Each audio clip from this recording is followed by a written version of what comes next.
we find ourselves, where there's great questioning going on. At that time, it was really even questioning architecture down to its foundation. It was questioning technology. It was thinking about architecture as a kind of continuum around the planet, you know, and it was really forward-looking, and it imagined the internet, you know, and all kinds of things that didn't exist yet. And new social formations that might come out of an age after May '68 and all of the social upheaval.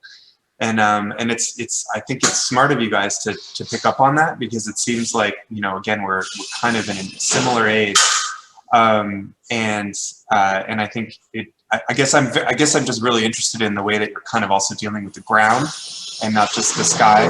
So how this, sorry about that. So how this this idea of artificial clouds also has a kind of a landing on the planet. And you didn't talk much about this. It was mostly the sort of cloud devices floating around. But I think that would be an important thing to consider as well going forward. The clouds, I mean, you know, there was a lot of technical information. I don't know, does it work? Can you make an artificial cloud that, where you can increase the humidity in the earth and increase the cloud cover from solar radiation and send these clouds around the planet? I mean, it sounds awesome. I guess I don't feel qualified to judge whether or not it's going to work. I guess you'd have to, a scientist here or something. But it's a beautiful idea. It's a beautiful kind of visionary project. And and I was thinking, I just wonder if there isn't some way that it could also kind of land, where it wasn't always something in motion, just sort of floating around, but it was something that could even begin to, create zones of specific shade or urban space or things by like floating and parking itself over, over cities. So it becomes almost proto-architectural in terms of creating, some kind of containment or space or, protection in a way of people below. And I think, I think otherwise you're always going to be in the zone of a kind of future fantasy technology. We just have to take your word for it. So I don't know, but maybe there's a way that can also become an architecture that lands and becomes concrete at some point.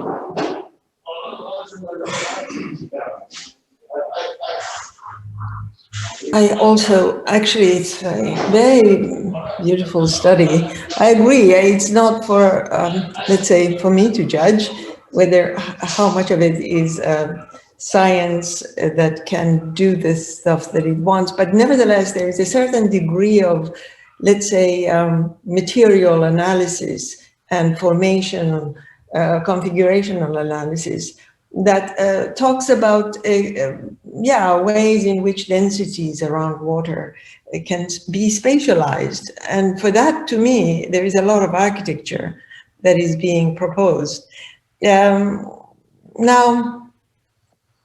in some ways, that is why I am a little bit more optimistic about its potential than being pure, let's say, pretending we're scientists to the extent that we're not. I mean, we do have some capacities of scientific research, but not to the extent that necessarily might work. But what for us, I believe it's possible, is to think about it in relation to maybe the way that the Super Studio guys didn't want to think about, meaning they thought that there was a sort of autonomy of technological capacity that would make people autonomous from the environment, that it would enable us to do whatever we want by what was the surface that was under our feet. So it seems as though weather wasn't their concern. Maybe I missed, if there are certain references, I haven't come across them, but in any case, this idea of weather to me is a very interesting problem as an architectural problem of densities, of configurations of, let's say, how the density of vapor and fog and organization of land formations does become architectural in a literal sense, not only as sort of away from the configuration of cloud, but this time now in your project, in relation to the densities of, let's say, particle formations of the cloud and its movement across. So its relationship with wind, its relationship with heat, its relationship with density and weight of its water, condensation. All of this to me are really very, very interesting ideas. I would suggest perhaps also that maybe this is Tom's request as well, that there is a sense in which the land and its ecology of interaction with cloud becomes something more productive in the way in which you actually capture these or move or make the wind kind of produce wind in the sense in terms of physical formation of mountains or urbanisms, massings that might actually enhance these kind of interaction between the ground and the cloud, so so that it doesn't relate, it doesn't remain at the abstracted notion of for itself, the cloud for itself as a sort of agent, but as an agent that has to contend with the conditions of weather, whether it's heat and wind or whether it's height of the mountains or formations of the ground. So in some ways, I think it is very positively moving forward from the super studio in that technology doesn't have the totality of the autonomy, but it actually becomes very much a sort of interactive with the ecology of what we know, and at that moment they didn't know about the formations of weather. I mean, it's obviously highly, highly complex process, but nevertheless, even at the kind of minimal level, not minimal, but sort of, let's say, restricted or limited level of agents that you can play with, I would say can be quite promising and very, very interesting. Yeah. I mean, I always say, maybe, I don't know, this may be a bit different to what you're trying to do with the clouds, but it never ceased to amaze me how much water systems affect urbanizations. You know, when you go to fjord-like configurations or the ways in which, let's say, the landscape like Maine or landscape like Norway, how water becomes part of or water's edge or the configuration of the ends of the water bodies become something that makes the weather specifically very, very impacts it in the way in which we live it. So perhaps I'm looking for ways in which to use those precedents in the way that it actually becomes much more impactful in the interaction between this weather and the ground. I don't know if that's what you would like to get to, or whether, I mean, this has this sort of, let's say, a beauty of its own in its formations that, of course, can take a different trajectory. I wonder, what is your idea of how you would like to end? Is there some let's say, game end that you're after? Certainly, this was our intention. We tried to pose that in the beginning of the presentation, that we understand water management system as a very substantial element of urban design and of the cities and of the human settlements. That also affects and creates a level of architecture, not only in the level of atmosphere that we mentioned towards the end, but also as a microclimate, as in its capability to form microclimates, to form architecture is about forming pleasant space to live in. So I think that water is part of it, and is an equality of life that existed looking back to the history in Arabic architecture, or Indian culture with the step wells, in Egyptian culture with other formations on Nile, the Nilometers. So we understand that as a level of organization in a city or in a settlement, which also could form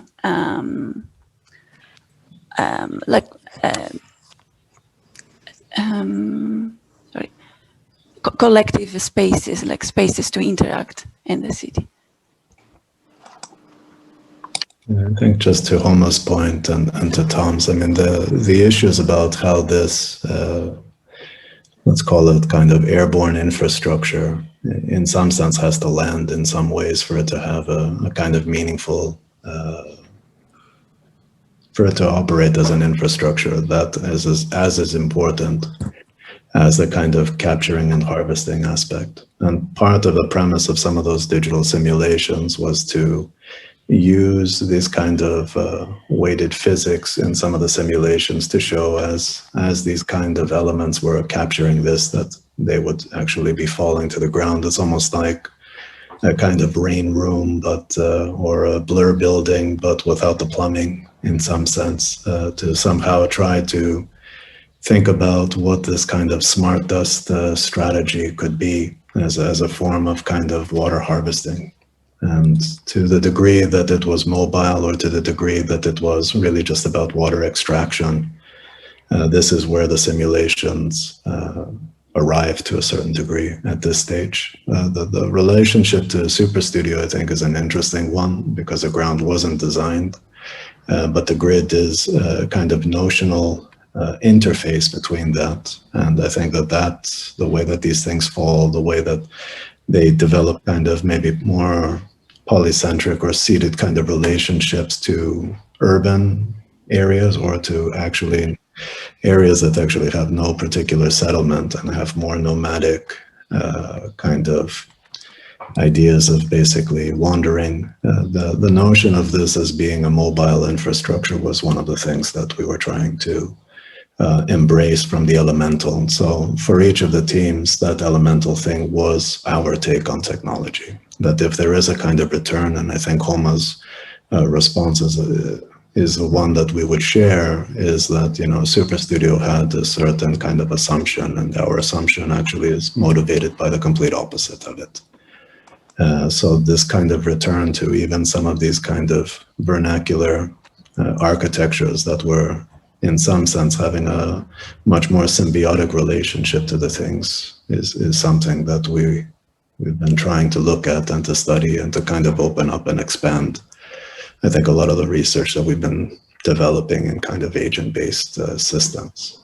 I think some of the things that people have done that seem sometimes to be science fiction come to the studio in very strange ways, like even like controlling the amount of sunlight, let's say for the Beijing Olympics, and the attempts that were made to kind of control cloud cover and smog and all of these other things. So thinking about these kind of constructed atmospheres and to try to operationalize them with certain tasks is basically what we're trying to do, but not to do it in a way, like in a Rayner-Banham way of just basically somehow dealing with the plumbing and guts of the, let's call it kind of fixed and finite registry of infrastructure. So this one is slightly different. It's also trying to enable more of the kind of social interaction and to try to look at that as something that's very human, like one, if we can control the clouds, even the concept of rain or harvesting,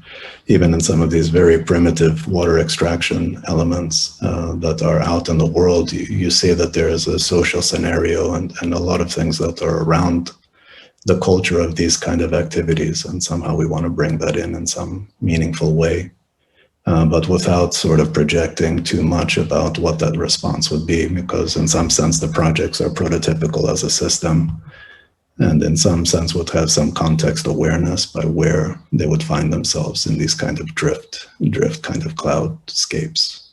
So hence the kind of nomadic. I mean, there's also a really, you know, clear political content here. I like think about, you know, all of the global pollution production now. It's just one of those things that you can never really keep within your own borders. So anything that goes on, you know, in China or Mexico or the US, you know, floats over all of our countries. And this is interesting because I imagine these things as kind of free floating, also kind of not related to borders or offsets of any kind. And but it's also kind of dark, because you could imagine that one of these things, the minute it entered foreign airspace, it would also be seen as a military incursion, depending on who produced it. And there would be a lot of, you know, fear and wonder about it being, you know, a kind of, you know, UFO, and is it spying on us, and is it a drone? What is it doing? So in a way, it's got this kind of happy, optimistic, happy future kind of feeling to it, but also this dark, spooky science fiction, surveillance, military app kind of feeling to it as well, which I think you guys should just be aware of it. And, you know, as you're doing it, that you're, you know, that this thing has consequences globally. It's not just a sort of happy tech that, you know, like an iPhone or something like that. Well, I guess iPhones are equally as dark too, we could say, and surveil us. So. Well, I mean, I want to say that, I mean, I think there's still some options in the project, and I'm not sure where the exact definitions have reached, but early on in the project, I mean, I thought these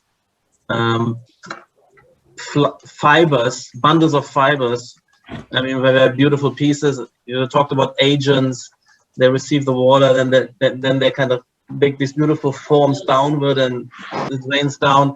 I don't know if, you know, a swarm of those, if that's the equivalent of a cloud. I mean, the scale of these I wonder about it. For me, they are, you know, like kind of a new kind of artificial creatures. It's a kind of robotics thing, like, you know, jellyfish roaming in the water. These are now flying around. I'm sure there's, you know, this one image doesn't do justice to what this could be in the city and in the context with light pouring through. You say it's a shading device. That's nice. What you're showing here doesn't have much of an impact with that respect, but it also could, you know, you could have, you know, deliver water into, you know, vegetation. So it's you should cite it probably in the landscape which calls for that, maybe in a very arid area which wants both shading and some kind of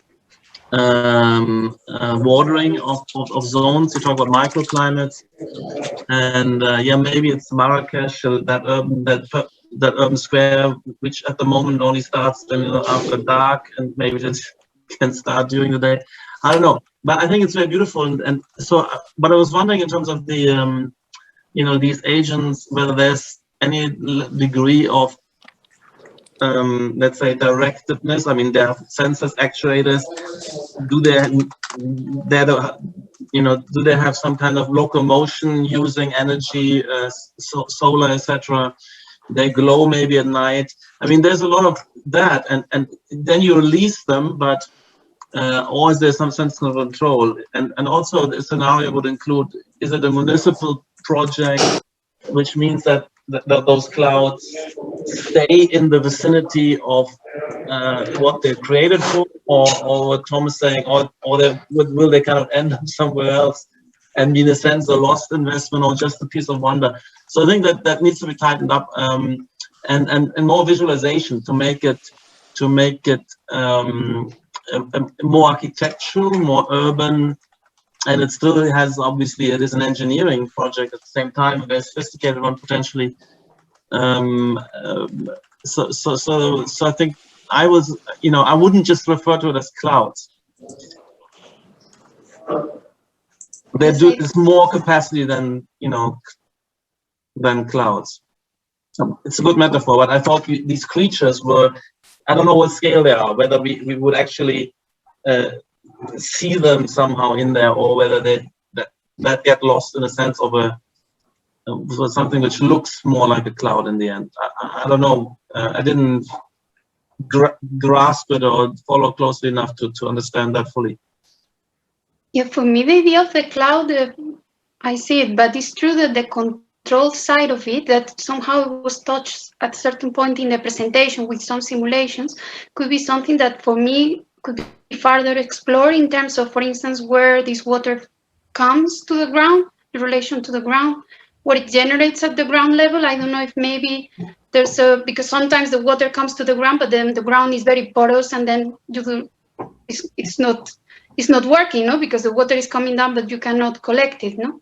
So maybe somehow that, I don't know if maybe the system is controlling itself, or there are points in which the cloud works in itself, and you don't have control of where it releases the water, or there's moments in which you have the control and there's a relation between the sky and the ground, no? And then you know where exactly, in which location you are putting it, and then there's something about the living, or maybe in this condition of the field, where the water is generating something around, no? That in the tower that you were showing, I think there's something about the community that was living there, that it was relating to this tower somehow, because the water was important. So I don't know if there could be something in relation to the control of the system sometimes.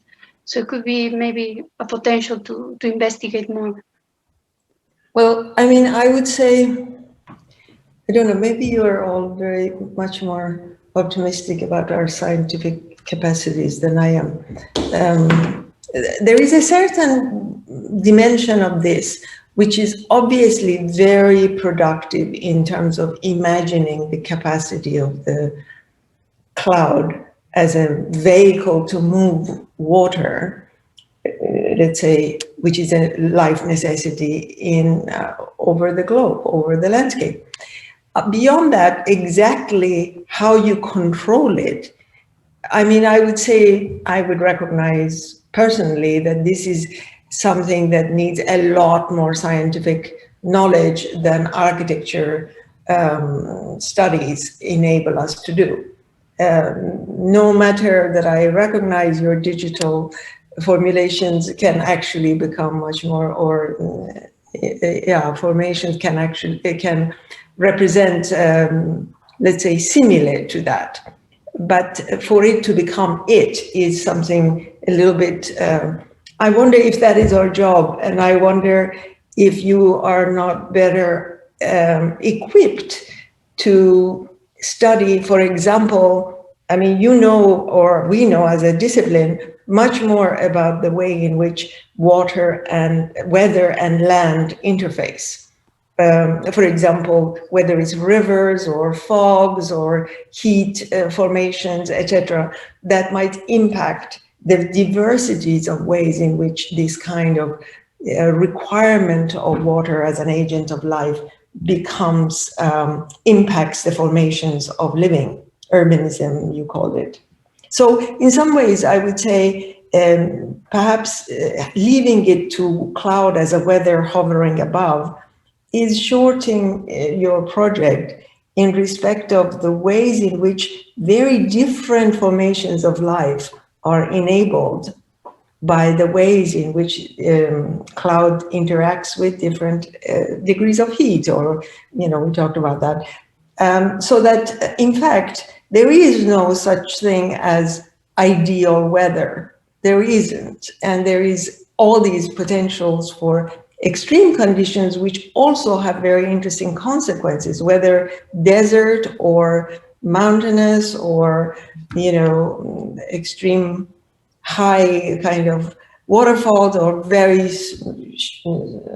scarce waterfalls, etc. So in that sense, to not value, judge it, predetermine in the sense of saying, what's the idea? I'm going to try to make idealizations of it, but actually try to see how you can prompt a certain kind of interactions that become that prompt certain formations of use, like what you said about the way in which desert already has a system of distributing water underground, no matter that they don't have rain falling. They distribute it from the mountain down under the ground of the desert and make urbanizations. I mean, a lot of desert formations have done that already. So in some ways, I would say that is closer to our kind of expertise, if you might say. And I wonder, if I were you, I would ask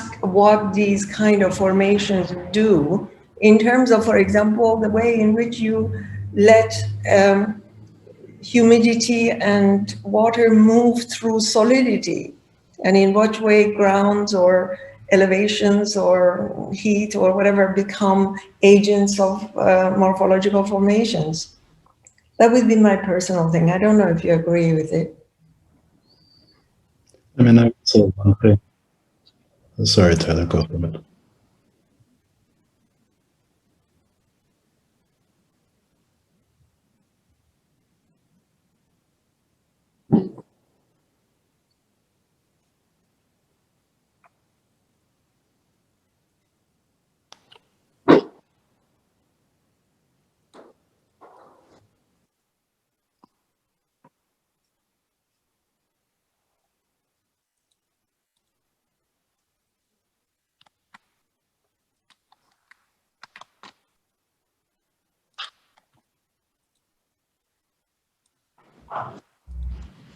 Just to build up on what Tyler was mentioning, I think one of the assumption of the studio is not, I guess, from our side to become quasi-scientific in that sense, or engineers.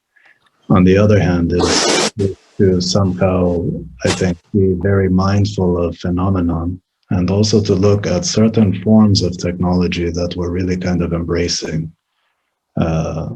Very primitive kind of science in terms of understanding water in atmosphere and having the ability to extract that and to use the intelligence of what passive systems could actually do to move water, which the mechanical systems and infrastructures or even viaducts and all of these other things had unforeseen consequences in the landscape, I think, in terms of how some of those things are managed, particularly in large-scale urbanization. So in some ways, I think the studio's attempt is not to say that it's an optimistic solution, but it's to try to kind of open up a territory to reinvestigate maybe technology as something that's an evolving kind of, let's call it applied research in the ways that a lot of kind of organizations of human settlement have kind of evolved. Like we looked at some of these water harvesting systems, let's say, like that you can find in Turkey, which basically have two shells and use the interior one, which is cooler, to capture water. And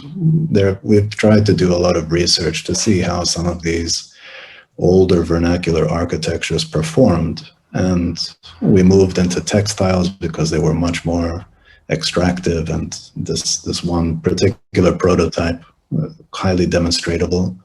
But I think the attitude towards what we're trying to do is in some sense, I appreciate Tom's comment about the dark side of all of these things. It is interesting that if it's in the satellite and it's kind of dust at a certain altitude and it's not in our visual space, we don't consider it too menacing. When it's lower and it's much more visually part of our life, it takes on very different connotations. I think that's important, and I think that the trick is not really a trick. It's really like, how meaningful is that engagement with the resource scarcity and the resource kind of harvesting, both of energy and of water as a medium. I think that that's a very important part of the project. I guess the difference would be like, you know, we always talk about a certain kind of swimming in air as a different kind of way of thinking about air, not as something that's not volumetric in its own right. And I think that that's where the project has to address aspects of passive and maybe more kind of phenomena-driven technologies versus, let's say, mechanical ones. And at least that's the way that we're trying to explore it as an experiment. I do think that the physical tests, like even this super cool water where it defies gravity and all these other things, somehow unlock a certain curiosity that's innately human, and that makes water really a material that actually opens up maybe very different kinds of use cases. So like the step wells obviously was a social space as much as it was space to basically take and extract water.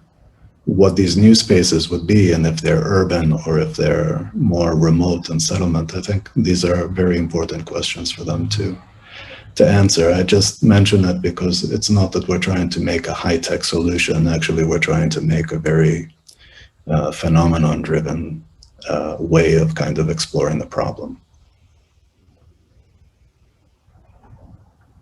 You probably know already the Qanat systems in the desert, don't you? I have a little bit, and I have not as much as you. No, but the reason I say that is because it's a very interesting urbanizing technology. Yes. So the cities that actually are enabled and the system that actually enables those cities to grow within hyper desert, like total desert.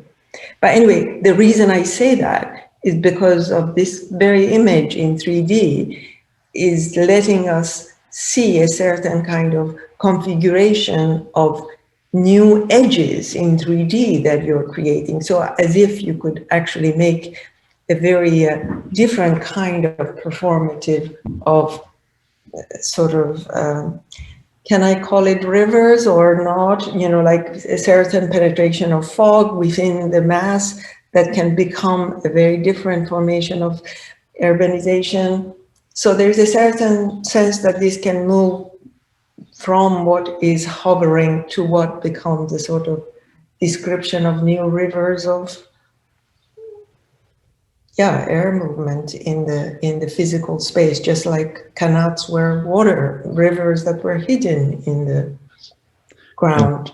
I mean, I mention that only because, like, we have, for example, a team that's looking at fire, but actually indexing it as heat and desert island effects and these kind of things that are very urban problems. And we have a team working on Earth and these kind of larger non-human agency, terraforming kind of stuff that's going on. In some way, like, the four teams together are somehow trying to make an argument for maybe a different way of interpreting some of these issues, but to be honest with you, that are both environmental and social and political in its engagement, but trying to sort of take an approach that actually maybe is looking at the kind of continuity of how we've been looking at the elemental historically as something that maybe can give a clue into some of this. So it is in some ways both primitive and quite contemporary in a lot of the scanning and the knowledge that we have for weather forecasting and probability. And though we're not climatologists, we do have access to that kind of mapping strategies and ways of thinking that kind of start to influence the way that we may approach some of these problems.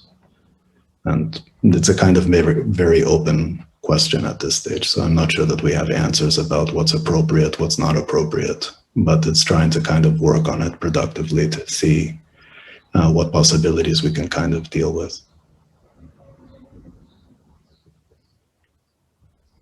But I think all of the responses to it, I think, is more than helpful, and I'm sure it's going to open up some self-reflection for the teams for sure. One little detail, looking at this beautiful image here, I wonder if it couldn't deeper inside also have enclosure, have like something else going on in it as well,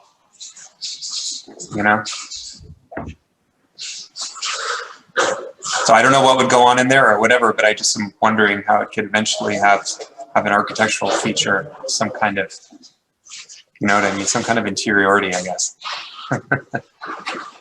Anyway. The board comes much closer to the ground. I mean, clouds usually diffuse. I don't know if that has a higher density. If you get close to it, meaning if it lowers really low, then you still have, that surface.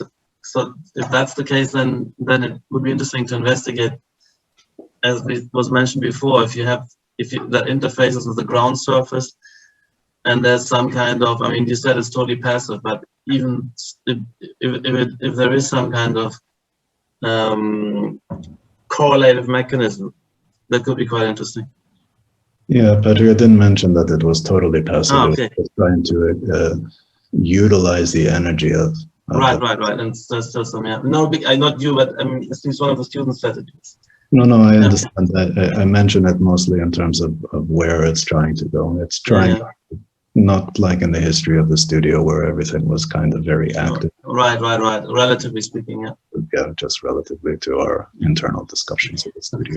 But maybe you can also have a little session with between your wind people and water people to see whether it's possible to think of inhabiting this when you know that it's a moving thing.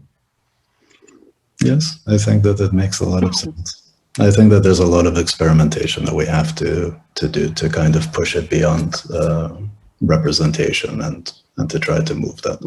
I think for me, what's a good start is in some of the techniques that are starting to also offer up information to the image to somehow decipher it into something that is really a deep lattice, even in Tom's provocation about occupying that, in terms of actually even understanding what an interface with something like this on the ground would be. Like they had a slide of spider webs and just basically the surface tension around, some lines of fiber filament, and I'm definitely caught up with some nightmare that I had when I was in a fjord, Homa, because at one moment in a valley, a cloud basically landed when I woke up really remotely when we were working in Norway, and it didn't decide to leave for more than half the day. So you liked it or not, the surface tension of the actual fjord itself kept the cloud actually locked as a physical volumetric piece. So it didn't allow for any visual ability to move beyond a foot without actually knowing where you were. So this registry of atmosphere, I think, is important to us because we want to see it as a way to think about things that is much more kind of environmentally responsive. To the degree of how much that is going to be, even some of the teammates here are very critical of like Diller and Scafidio's blur building and things like that. So their concept of atmosphere is always trying to move beyond, let's say, the fixed infrastructure. So we'll see where we go with it. But I think it's important for them to continue to experiment and to try to push that in certain ways. Even the things like harvesting and retaining that with the hydrogels, I mean, that's a meta material at this stage, but what does that happen when you design that to be filament-like or any of these things? So I would encourage them trying to do that. I don't know if there could be also a possibility that we can see what's going on inside of the cloud.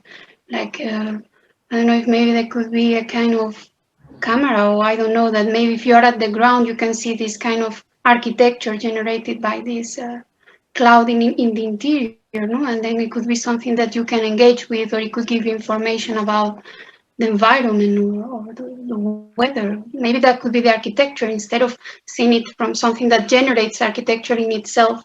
Could be visually that you can, I don't know.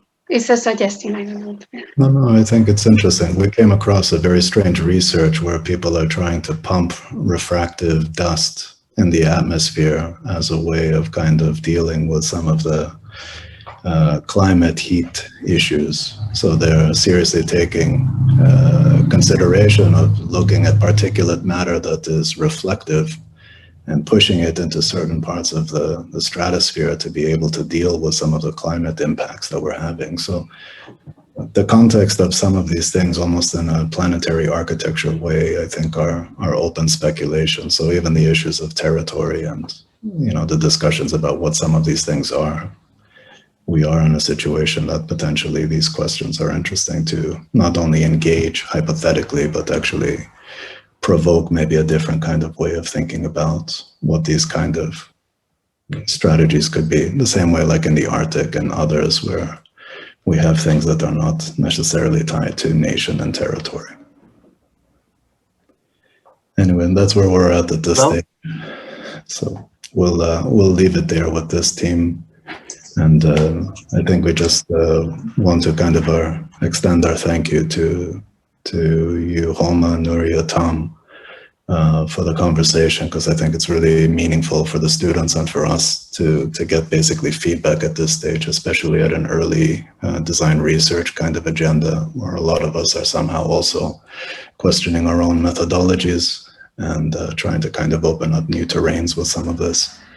And the students will continue over the summer taking on this feedback, and I'm sure their responses will not be prescriptive in some sense. Some will jump on some of the comments that have been made, and others may feel it reinforces their position more. So it'll be interesting for us to evaluate it in September when they articulate the thesis as a research document and work towards January. But I just really want to thank you guys for joining us. We know that it's a complicated time of year.